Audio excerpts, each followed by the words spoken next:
Someone just said, I'm 21. I come from a poor family. I have an insane work ethic. Tell me how to get rich, Naval. Okay, let's do it.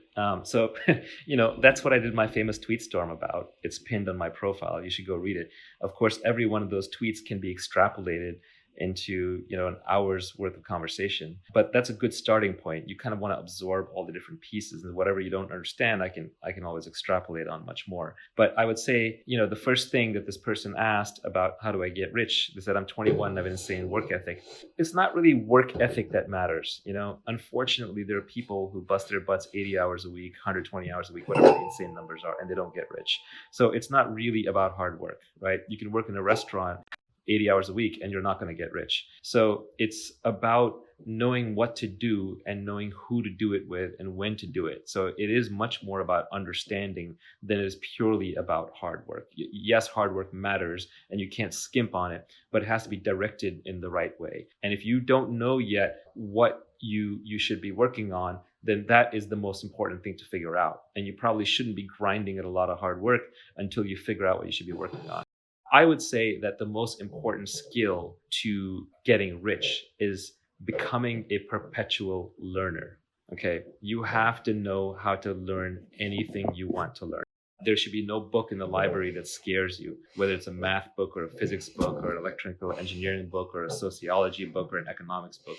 You should be able to take any book down off the shelf and read it. And guess what? A number of them are going to be too difficult for you. That's okay. Read them anyway. Then go back and reread them and reread them. When you're reading a book and you're not understanding a lot of what it's saying, and there's a lot of confusion in your mind about it, that confusion is similar to the pain, the burn that you get in a gym when you're working out. But this time you're building mental muscles instead of building physical muscles. So just learn how to learn and read the hard books. And the problem with just giving advice saying just read is that there's so much junk out there, right? There's as many different kinds of authors as there are people. So there are lots and lots of people who are going to write lots of junk. So this is an unfortunate thing that I find. I do have people in my life that I consider to be very well read who aren't very smart. And the reason is because even though they're very well read, they sort of read the wrong things in the wrong order. It's not even that they read the wrong things, but they read them in the wrong order. Because if you start out reading a set of things that are false, or let's just say they're not even false, they're just weakly true at best, then they form the axioms or the foundation for your worldview. And then when new things come in, you judge whether they're accurate or not based on that foundation that you've already built. So that foundation is critical. So when it comes to reading, I would make sure that your foundation is very, very high quality. And the best way to have a high quality foundation is, unfortunately, you may not love this answer, but it's to stick to science and to stick to the basics. It's better to be really great at arithmetic and geometry than to be like deep into advanced mathematics. Your foundations are very important. It's good to, like microeconomics, I would read microeconomics all day long. Micro 101, I would throw macroeconomics away because it's trash. People can't agree on it. So generally, there's only a few things you can read where people don't really disagree. Like very few people will disagree that 2 + 2 is 4, right? So that's serious knowledge. That's knowledge everybody should have. So mathematics is a place where you can rest your head. It's a solid foundation. Similarly, the hard sciences are a solid foundation. Microeconomics is a solid foundation. The moment you start wandering out of these solid foundations, you're in trouble because now you don't know what's true and what's false. So I would focus as much as I could on the solid foundations. Another way to do this is to read the originals, read the classics. If you want to learn evolution, read Charles Darwin. Don't even read Richard Dawkins, even though I think he's great. Read him later. First read Charles Darwin. You want to learn macroeconomics, first read Adam Smith. Read von Mises, read Hayek. Start with the original. Start with the philosophers of the economy. Even if you're into communist or socialist ideals, which I'm personally not, but even if you are, start by reading Karl Marx. Don't read the current interpretation of whatever someone is feeding you about how things should be done and run. So if you start with the originals, with the foundations, then you will have enough of a worldview and understanding that you won't fear any book. And then you can just learn. And if you're a perpetual learning machine, you will never be out of options on how to make money because you can always see what's coming up in society, what the value is, where the demand is. and you can learn and come up to speed. The old model of making money is like you go to school, you study for 4 years, you get your degree, and then you work in that profession for 30 years. But things change too fast now. So now you have to come up to speed in a new profession within 9 months, and it's obsolete 4 years later. But within those 3 years that you're productive in that profession, you can get very wealthy. So it's much more important that you be able to become an expert in a brand new field within 9 to 12 months than it is that you studied the right thing a long time ago. All you really care about having studied before are the foundations so that you're not scared of any book. So if you go into a library and there's a book that you cannot read and you cannot understand, then you have to dig down and say, what is the foundation required for me to learn this? And I better go brush up on those foundations. Foundations are super important. I will bet you that, and I'm a little older now, so my brain doesn't work as fast as it used to, but in my prime, you could have come to me and we could have, for example, done math problems against each other, and I would have lost to you on every calculus problem. But it was a rare human being who could beat me at arithmetic. And basic arithmetic and numeracy is way more important than being able to do calculus in life.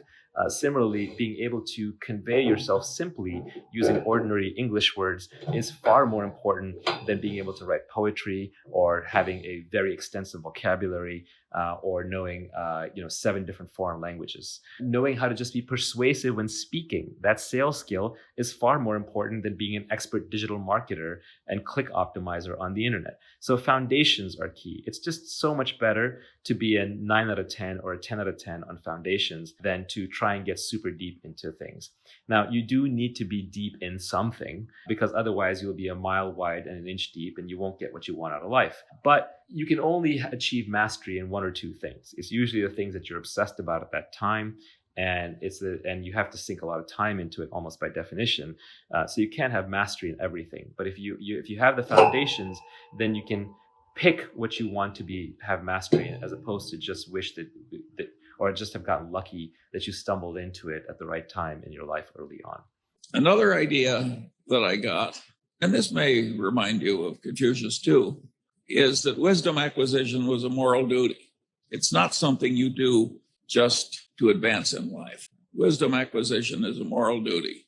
And there's a corollary to that proposition, which is very important. It means that you're hooked for lifetime learning. And without lifetime learning, you people are not going to do very well. You are not going to get very far in life based on what you already know.